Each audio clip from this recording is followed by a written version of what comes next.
দানমেকম যশা, দান, দান হচ্ছে যশ। এবং এইটা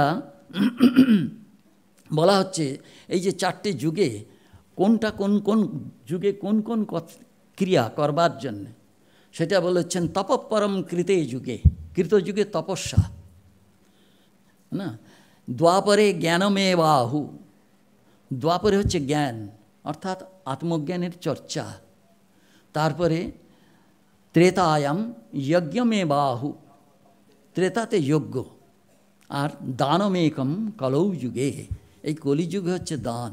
সেই দানকে এক পদে বলতে হবে, কি দান, সেখানে বলছে দানমেকম।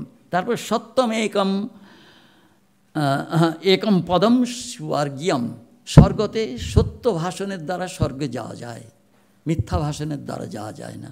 আর শীলমেকম সুখম, শীল, শীল মানে স্বভাব, সেই স্বভাব, এই চারটে শীলের কথা বলা হচ্ছে, তিনটি শীলের কথা বলা হচ্ছে, সেটাও শাস্ত্রে মনু বলছেন। প্রথম বলছেন অদ্রোহ সর্বভূতেষু, এই হলো শীল, কাউকে দ্রোহ করতে নাই, কাউকে কষ্ট দিতে নাই। মা বলছেন পোকাটিরও না, কাউকে না, অনর্থক কাউকে কষ্ট দেওয়া নেই, অনর্থক হোক আর অর্থক হোক নেই, কাউকে কষ্ট দিতে নাই। সেজন্য অদ্রোহ সর্বভূতেষু। এবং সেটা কীভাবে? কর্মণা মনসা গিরা, কর্মের দ্বারা আমরা কষ্ট দিতে পারি, মনের দ্বারাও কষ্ট দিতে পারি। ভগবানকে জপছি, ভগবান ওর সর্বনাশ হয়ে যাক, হয় না, বাস এটা তো করছি, আমরা করি। আর গিরা, কথায় এমন কথা বললাম, তার চামড়া তিনটে ডার্মিস, এপি, এন্ডো এবং মেসো, এটা ক্রস করবে, মাংস ক্রস করবে, হাড় ক্রস করবে, গিয়ে মজ্জাতে গিয়ে ঠেকবে, আর সে ছটপট ছটপট ছটপট করবে। এক ঝলকা আগুন যদি ফেলে দেওয়া যায়, কিছুক্ষণ পরে সেটা ঠান্ডা হয়ে যায় ওষুধ টষুধ গেলে। কিন্তু মানুষকে যদি এরকম দুর্বাক্য বলা যায়, সে কষ্টতে ছটপট করতে থাকে। সেই জন্য কখনো করতে নেই বাক্য, দুর্বাক্য কাউকে বলতে নেই। এই হচ্ছে কি শিক্ষা আমাদের শাস্ত্রের। তারপরে শীল, এই বলছেন অদ্র অনুগ্রহশ্চ, সেই অনুগ্রহ, ঠাকুর তাকে দয়া বলতেন, শেষে তাকে কি বললেন? সেবা। শিবজ্ঞানে জীবের সেবা, এই সেবা হচ্ছে পরম স্বর্গের যাওয়ার রাস্তা। সেবার দ্বারা মানুষ সর্বশ্রেষ্ঠ অবস্থা লাভ করতে পারে, সেবা, এই সেই সেবা। তো স্বামীজি সেই সেবা বলেও ক্ষান্ত হলেন না, বলছে সেবা বলিয়া আমি ঠিক মনের ভাবটা ব্যক্ত করিতে পারিতেছি না, পূজা বলিলেই আমার মনের ঠিক ঠিক ভাব ব্যক্ত হয়। বা পূজা, ঠাকুর স্বামীজি তাকে যেন আরও উপরে তুলে দিলেন, ঠাকুর যেটা বলেছিলেন। তারপরে বলছেন জ্ঞানঞ্চ, আর জ্ঞান, কিসের জ্ঞান? নিজের আত্মজ্ঞান, ঈশ্বরকে জানা, এর নাম জ্ঞান, আর সব অজ্ঞান না, সেই জ্ঞান। এই জ্ঞান, এই তিনটে, অদ্রোহ, তারপরে বলছেন দয়া বা সেবা, এবং জ্ঞান, আত্মজ্ঞান, এই তিনটি হচ্ছে মানুষের শীল স্বভাব। এটা বুধ জ্ঞানীগণ বলে থাকেন, এইটা বলছেন। তারপরে বলছেন আচ্ছা, মাতা গুরুতরা। এখন মাতা গুরুতরা এটা মনুস্মৃতিতেও আছে, কি সুন্দর সেখানে দুটো বলা হচ্ছে। সেখানে চারজনের কথা বলা হচ্ছে। এক হচ্ছেন উপাধ্যায়, মানে উপাচার্য আমরা যাকে বলি, আর আচার্য, পিতা এবং মাতা। এই চারের মধ্যে কে বড়, সর্বশ্রেষ্ঠ কে?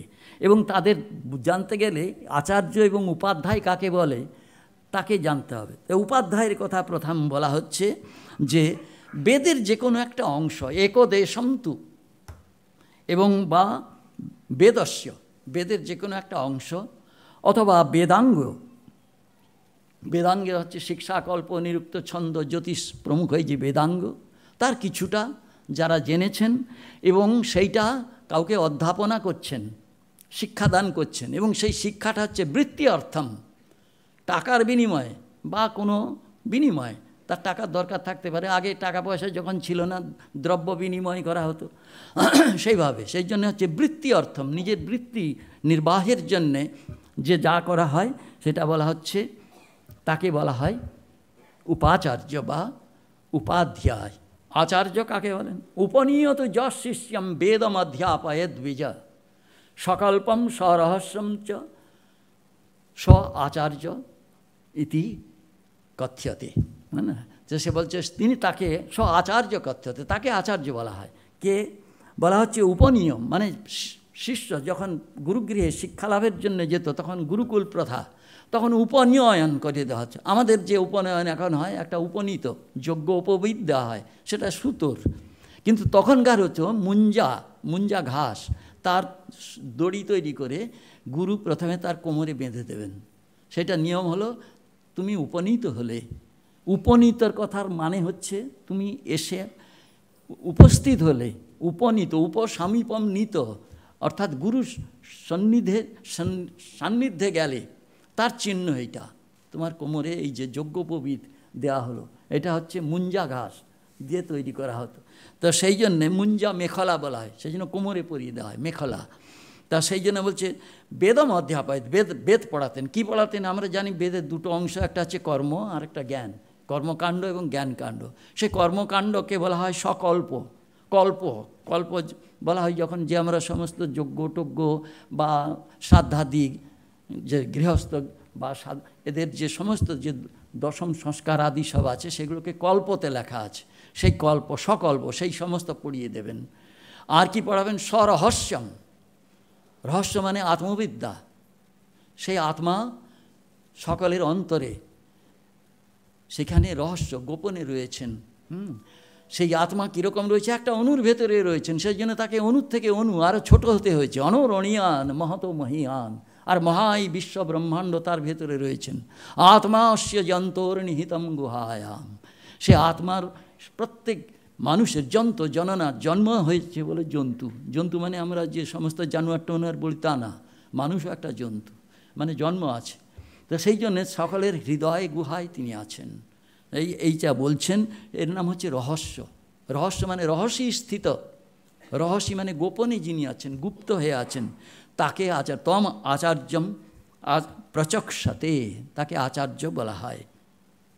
এই বললেন, এই আচার্য তিনি এখন মা বাবা বা এই আচার্য উপাচার্যদের তা বলা হচ্ছে উপাধ্যায়ান দশাচার্য। 10 উপাধ্যায় হলে এক আচার্যের সমতুল্য হবে। আচার্যার নাম তু শতম পিতা, 100 আচার্যের তুল্য বাবা। পিতৃনাম তু সহস্রম মাতা। আরে বাবা দেখুন, হ্যাঁ না, কি মায়ের মা। আমাদের এই দেশ মাতৃতান্ত্রিক দেশ, আর সমস্ত জগতের যত আছে পিতৃতান্ত্রিক দেশ। আমরা ভগবানকে মা বলে পুজো করি, আর ওরা সকালে বাবা বলে পুজো করে। ফাদার ইন দি হেভেন, যিশু বলছেন আমরা যা কিছু হয় সব মা, আমাদের মা। সেই জন্য বলছেন সহস্রম তো পিতৃন মাতা, বাবা। 1000 বাবা হলে এক মায়ের সমকক্ষ হয়। কেন হয়? গুরুত্বে এন অতিরিচ্যতে, তার গুরুত্বের দ্বারা তিনি সকলকে অতিক্রম করেছেন মা। এখানেই সেইটা বললেন যে সেই মা তিনি আকাশের থেকে, ধরিত্রীর থেকেও গুরুতরা, হ্যাঁ না। বাবা কত বিশাল, আকাশের থেকে উচ্চতরা, যেন মন বায়ুর থেকেও। এখনই চিন্তা করছি কোথায় যাব, সে দুনিয়া ঘুরে বেড়াচ্ছে, বুঝতে পেরেছেন, দুনিয়া ঘুরে। সেজন্য কবির দাস গাইছেন খুব সুন্দর কথা, বলছেন আমরা জপি, মালা জপি, আঙুল জপি, তো সেই বলছি মালা তো হাত মে ফিরে, জীব ফিরে মুখ মাই, মন তো দুহু দিশি ফিরে, ইহ তো সুমিরন নাহি। বাহ! তো বলছেন যে আমরা যে মালা হাতের মধ্যে ঘুরে যাচ্ছে, আর সেই মালার যে মন্ত্র সেটা জীব মুখ গহ্বরের ভেতরে ঘুরছে, নড়ছে। জীব ফিরে মুখ মাহি, আর মন চারদিকে ঘুরে বেড়াচ্ছে, কারুর সঙ্গে কারুর সম্পর্ক নেই, হ্যাঁ না। এই হচ্ছে আমাদের জপ ধ্যান, এরকম করে হয়। সেই জন্য এই তিনটেকে সম্পর্ক করতে, ইহ তো সুমিরানা নাহি। তো সেই যে মন এরকম বায়ুর থেকেও দ্রুতগামী, এত দ্রুততে সে যে হেঁটে হেঁটে আস্তে আস্তে যাচ্ছে তা নয়, ছুটছে মন, না। তা সেই আমরা কোথায় ছুটছি, কোথায় যাচ্ছি তাও জানি না, আমাদের গোল কি তাও জানি না, না, তাও জানি না, কিছু জানি না, বুঝতে পেরেছেন। আর কি করছি? সে নসিরামের নাম আপনারা নিশ্চয়ই শুনেছেন, গিরিশ ঘোষের অসাধারণ সৃষ্টি। সে নসিরাম এক খ্যাপা, সে একদিন সে রোজ খ্যাপামি করে, সকলে জানে তো খ্যাপা পাগলা। তা সে একদিন দেখছে একটা শ্মশানে গিয়েছে, শ্মশানে সেখানে আগেকার দিনে হতো কেউ মারা টারা গেলে বা একটা মৃতা শৌচ, আর একটা হলো জন্ম হলে জন্মা শৌচ। তখন এই মাটির হাঁড়ি টাঁড়িগুলো ফেলে দেওয়া হতো, তারপর আবার নতুন হাঁড়ি আনতো। যারা গরিব মাটির কিনতে পারবে না তখন তাকে অগ্নিসৎকার করতো, মানে আগুনে পুড়িয়ে নিত।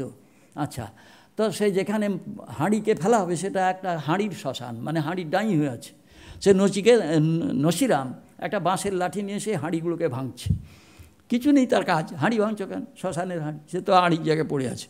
তা সকালে দেখছে এই নসিরাম আজকে একটা কি শুরু হয়েছে, আর সে দুপুরের দাবদাহ না, রোদ, সেই রোদে ঘামিয়ে গরমাক্ত হয়ে সে লাঠিটা নিয়েছে, গাছের নিচে এসে বলছে, ও আর পারি না। কে পারতে বলছে তোমাকে নসিরাম, তুমি হাঁড়ি ভাঙছো কেন? আমাদের কাজও সেরকম, আমরা রোজ বলি আর পারি না, কে পারতে বলছে তোমাকে, ছেড়ে দাও না, দেখো ছেড়ে দাও, নেই আর পারি না, আমাদের হাঁড়ি ভাঙা কাজ, এই আমরা রোজ হাঁড়ি ভাঙছি, বুঝতে পেরেছেন তো। তো আর সে তাতে ক্লান্ত হয়ে বলছে আর পারি না, কে পারতে বলছে তোমাকে, কেউ দিব্যি দিয়েছে মাথার তোমাকে পারতে হবে, কেউ দেয়নি, না না, সেই যে এইটা বলা হচ্ছে না। তো এই যে একটা গান আছে না, আমি নিজ হাতে বিষ করেছি পান, তার জন্য দায়ীকে, বুঝতে পেরেছো, তবু এসো। তো ঠাকুরও বলছেন যে দেখ, যারা ঠিক ঠিক মন হয়েছে তাদের ভগবানের কথা বলি, আর যাদের মন নেই তোরা আমড়ার অম্বল খেয়ে যা, আর যখন অম্বল হবে তখন ওষুধ নিতে আসিস, এটাও বলে দিলেন। অম্বল হলে তখন কি হবে, আমার কাছে আসবি, আমি ওষুধ দেবো, আহা ভবরোগ বৈদ্যম, হ্যাঁ না, ঠাকুরের কথা দেখুন। তা বললেন, অতএব এই যে বললেন যে এই উপনয়ন করে তখন তাকে আচার্য বলা হয়। তো সেই আচার্য, তার উপাধ্যায়, 10 জন উপাধ্যায় হলে এক আচার্য হবেন, 100 আচার্য হলে এক পিতার সমান, আর সহস্র পিতা এক মায়ের সমান, হ্যাঁ না, গুরুত্বেন অতিরিচ্যতে, তিনি পৃথিবীর থেকেও গুরুতর, এটা যুধিষ্ঠির বললেন।